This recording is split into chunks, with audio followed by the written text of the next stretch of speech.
Hey, what's going on, Luke here, and we are back on Rugby League Live 4 to take a look at the top 17s of NRL clubs. Now, I've already done the Canterbury Bankstown Bulldogs, and I'm not sure I actually got it right. I've seen the trials now, I've seen you guys comment. I think there was a few that I got wrong. However, there's still a lot of players who are going to feature in 2022. Now that we've got the Dogs out of the way, it's time to take a look at the Brisbane Broncos. Now, they're one of the first teams that I downloaded on Rugby League Live 4 in regards to 2022. So we're going to go ahead and take a look at the predicted lineup for 2022. Now, I'll be honest with the Broncos, apart from Reynolds, Capewell, and a few other guys like your Tony Staggs and such, I don't really know who's going to be in the 17. Even down to the trials, it's super hard to pick with the Broncos because, say for example, we don't know who's going to partner Reynolds. There's Tamari Martin there. There's Billy Walters. Even Tony Staggs, I'm sure, could do a job for them. So there's a fair few guys who could actually play the 5'8" role. However, in the trials, Billy Walters has played there. Albert Kelly's played there. Even down to the hook position. Turpin was one of their main guys a couple of years ago. Now he's coming off the bench in the trials. Is he going to start in real life, or is there going to be someone else there? That Corey Pay, I don't know exactly how to pronounce his name. Pakes, maybe?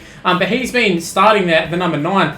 But is Billy Walters, if he misses out on the number 6, does he end up at the number 9? Plenty of question marks about the Broncos, however, we're not going to waste any more time. We're going to jump straight onto Rugby League Live 4, as you can see on the screen right now. I have gone through and downloaded all of the teams, as you can see here. And we're going to go ahead and take a look at the Brisbane Broncos. I have updated the jersey too, so that is the new Kia logo, the new Asics jersey. Taking a look at their lineup, we've actually gone with Tessie New as a fullback. I know there's going to be a lot to call to Selwyn Cobbo. Maybe even Asarko's come out and said he wants to play fullback. But I think Tessie New showed enough last year. I don't know if he's injured or suspended or whatever, but I think he's their best option at fullback, at least this season. I think going forward, Selwyn Cobbo, who is going to be on the wing, I think he would be the better option. But Selwyn Cobbo, Corey Oates in the wings, Herbie Farnworth and Tony Staggs in the centres. Herbie Farnworth, I think, is going to be a big bidding war from the Dolphins. Same with Tony Staggs, probably. Very popular players, Tony Staggs and Farnworth, especially Tony Staggs. He could be anything. If it wasn't for Latrell Mitchell and Tom Trbojevic, this dude would be in the centre for New South Wales. He is that good. Just needs to stay on the park for him.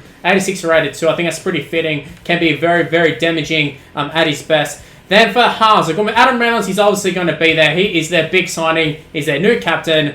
Who's going to partner him though? I think it's going to be Albert Kelly, 80 rated. I think that's about right. I forgot about Tyson Gamble as well. He's another option. Did play there quite a bit last year. But look, in terms of 5'8", it could be anyone. There's so many players. Patrick Carrigan there in the prop position. Don't know if he's actually going to start or what's going to happen, but you've got him and Payne Haas. Payne Haas is the main man. He's the best squad that they've got.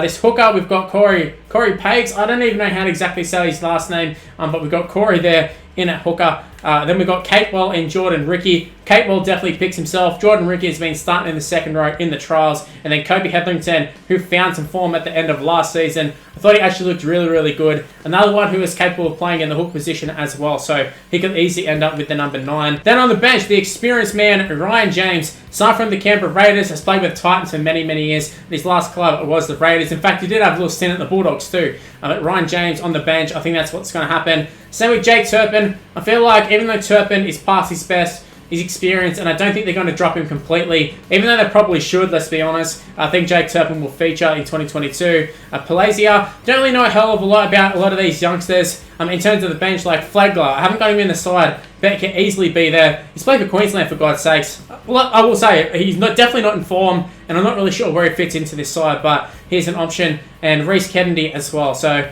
plenty of players you can chuck into this side. Asarko's one. Branko Lee definitely won a premiership with the Storm. Played for Queensland. Has not been seen since then. David Mead, another one. Super experienced. Jordan Pereira, definitely a chance of playing in first grade. Jesse Arthurs is there, but he's gone. Tyson Gamble is there. Rabadi featured last year. Billy Walters, definitely a chance. Ezra Mam is someone as well who has been heavily featured, or heavily talked about, I should say. Tamari Martin, I would love to see him play in the NRL. Is it going to happen? I'm not sure. Pierre Cora is someone who was super hyped up. Bulldogs tried to sign him, end up re-signing with the Broncos on a big deal. But that is the best 17, in my opinion, for the Brisbane Broncos. Let me know in the comment section below. What is your top 17? Who are your top players? Is there anyone I missed out on? Is there anybody I've missed in this squad? This was just one I downloaded off the fan hub. I made a few adjustments. But look, I think this side is very, very strong. Yes, there's a lot of inexperience, a lot of guys who are very hot and cold. But at the same time, I think Adam Reynolds into this side, Kurt Capewell, I think we'll see a much improved Broncos side. And I think everybody expects a much improved Broncos side. Anyways, that's how I'm going to wrap up this video. Keep it nice and short. If you happen to enjoy it, make sure you go ahead and leave a like on the video and subscribe to the channel if you're new around here. Also, make sure to use the notification bell. Don't rely on the sub boxes. Use the notification bell and never miss any of my videos. Also, go ahead and give me a follow on social media. It's on the screen right now. It's Mr. Luke on IT for the most part. My Facebook is Mr. Luke, but everything else, including Snapchat, including TikTok, especially TikTok, go ahead and give me a follow on that. Do some little live streams from here and there, and I upload a little bit. So go ahead and give me a follow on TikTok, but mainly just follow me on social media in general. It's on the screen right now. And stay tuned for more content on the channel. The NRL starts up next week. I'm super keen. I hope you are. Stay tuned for more content on the channel, and I'll see you in the next one. See yous.